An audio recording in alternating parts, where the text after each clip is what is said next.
going on, YouTube? It's the Illustrator coming to you from Brooklyn. Great city of Brooklyn. We coming for you, nigga! This is going to be a video about what it's like to upgrade from a 250 to a 600 Super Sport. If you've been following my channel, you know that I came from a Rebel 250 in 1986. And I just recently bought this YZF 600R.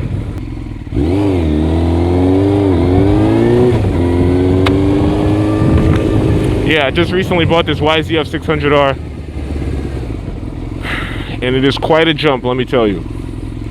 Alright, so I got a list of things that you're gonna have to watch out for when you upgrade from a small bike to a big bike. So, you know, when you go to look at your bike that you want, the first thing you're gonna notice is probably the size of the bike. Now this is a older bike, so it's 1999, so it's a little bit bigger, a little bit heavier than the more modern ones, mainly because it has the, you know, steel frame. Most bikes now are like aluminum. So when you look at the bike and you sit on the bike, it's gonna feel super heavy compared to the 250 or the 300 or whatever you came from. Yeah, it's gonna feel big and heavy. And then the next thing you're gonna notice is the riding position. Now, being, you know, due to the fact that I came from a Rebel 250, which is kind of like a cruiser / standard bike, my feet were, you know, directly under me. On this thing, you know, my feet are like behind me. And during the time that I was trying to test drive this bike from the owner, he said every time that I tried to take off, I put my feet out in front of me instead of behind me. So yeah, that's something that you definitely have to get used to. And then there's also the fact that you have to kind of lean a little bit forward. Not a little bit forward, a lot forward. A lot more forward than you're probably going to be used to. Most small bikes are more upright. Most starter bikes.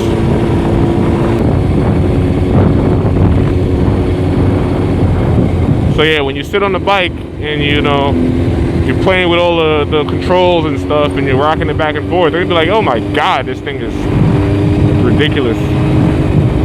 But that's something that you get used to. Every time I jumped on a bike, I'm like, wow, I'm really reaching forward. But like I said, you kind of get used to it. It's definitely something to get used to. And now, you know, I feel totally natural on this. You get used to the seat. You get used to how far back or forward in the seat you should sit, how you should arch your back or not. You know.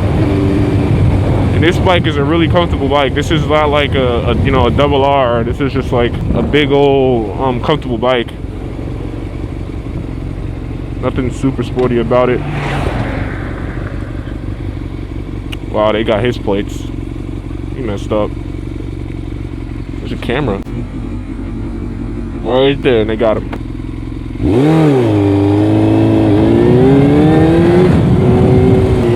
The next thing you're gonna have to get used to is, so let's say you turn the bike on, right? Start up the bike, and you hear that inline 4, you know, whizzing away, and you're just like, oh man, that sounds good. So you start up the bike, and you're gonna have to start finding the friction zone in the clutch. So probably gonna pull in the clutch, let it out a little bit, and you're gonna feel like there's much more resistance on the clutch. Like, especially when you couple it with the more aggressive riding position.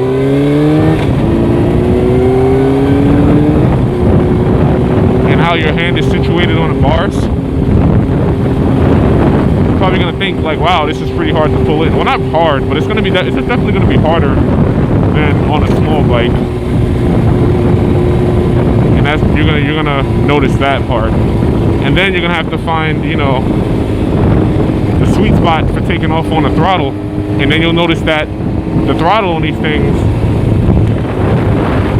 like the throttle range is really short as compared to a small bike. Like, you have much more range on a small bike in terms of the throttle, like the twist of the wrist. Like, you only have like this much on a sport bike. You know what I mean? I'll show you here. I turn my bike off so I don't make noise.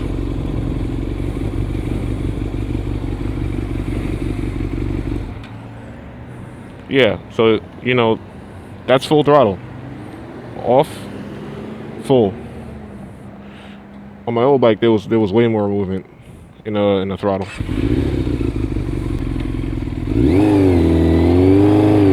So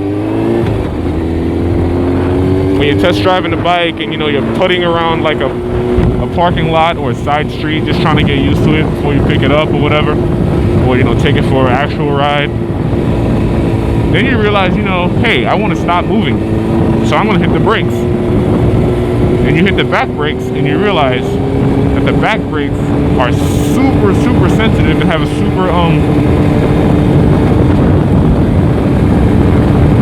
super small like range of movement. Same thing as the throttle. The point in which the back brake like starts braking the bike is gonna be way shorter. Like this is back brake only. No front brake.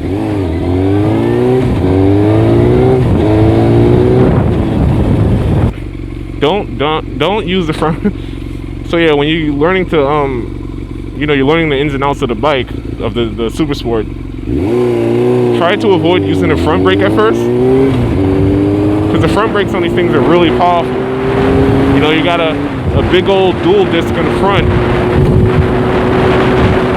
If you grab that joint too hard, then you know you're going down. So be careful about that. Don't use all four fingers, because that's a bad habit to develop, I think.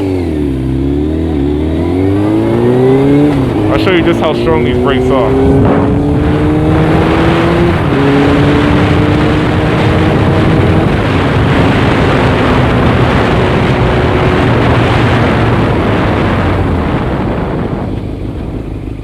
Yeah, pretty strong. You really don't need four fingers. The brakes on these, they'll stop the bike with two fingers, you know, easily.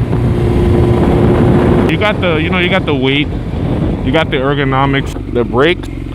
Another thing is, like when you actually have to do maintenance on a bike, kind of a pain in the ass, especially if you're coming from a naked bike and you have all these fairings on there and you have to like get around and inside of them. You gotta, you know, put all the fairings back on. That's probably like the worst part, moving from a naked bike to a fairing bike with fairings. They gotta worry about all this fucking plastic. It's like the most annoying thing ever. One other positive thing is that when you upgrade to a 600, you really feel good about yourself. It might sound a little petty, but it's like you feel like you really accomplished something, you know what I mean? Like there's something there when you don't just jump straight onto a Super Sport, but you actually start small, you know, start for like a couple months. I stayed on mine for close to a year, like 10 months. You know, stay on that, learn all the basics, get really good on that, push that to the limit, and then you jump on one of these and you have the discipline to handle this power. And that's what, you know, and that's it.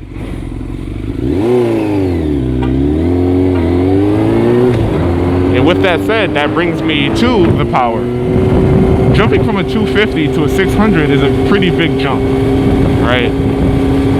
So this bike has, what, 90 horsepower. My old Rebel 250 had 14.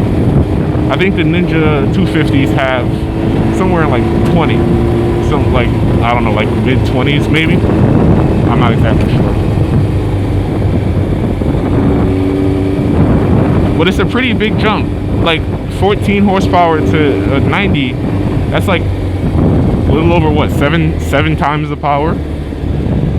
And the thing about it is, I haven't even revved this bike out over 8,000. Like I remember there was a time, I remember there was a time where I was on like an overpass to Atlantic Avenue, and and the bike was pulling really hard. And it was screaming really loud, and I was like, I have to be at least 11 grand. I looked down, I'm only at 8. Here I am thinking I'm like redlining this thing, and I'm barely at 8. And you see my tack is broken, so it basically goes from 0 to the actual reading. It jumps to 8, jumps back to 0. That's an error code. I don't know what it's for. I have to look into it. I did look into it, but I still don't quite understand. But it is an error code, so I should probably fix the problem soon. The video that I uploaded, that was, you know, that was kind of like the first time I ever really cranked the throttle, and even then, that wasn't full throttle. That was not even close to full throttle. But when you get the bike up into the rev range, that's when things start to get really like, things start to really make sense. So yeah, just like take it easy on the throttle, because there's times, you know, where you're coming off a stoplight, somebody honks behind you, and you kind of rush onto the throttle, and the bike will jump. You know what I mean?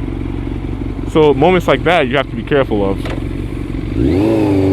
So kind of, you know, learn how to operate the clutch and the throttle safely, and then start gradually adding more throttle to it, more RPM. You know what I mean?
See what I mean?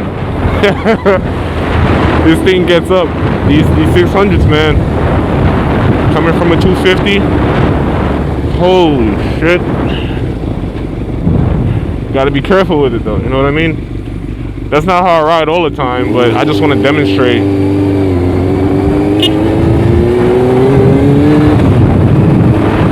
What it's kind of like. I hope this video kind of helped you out,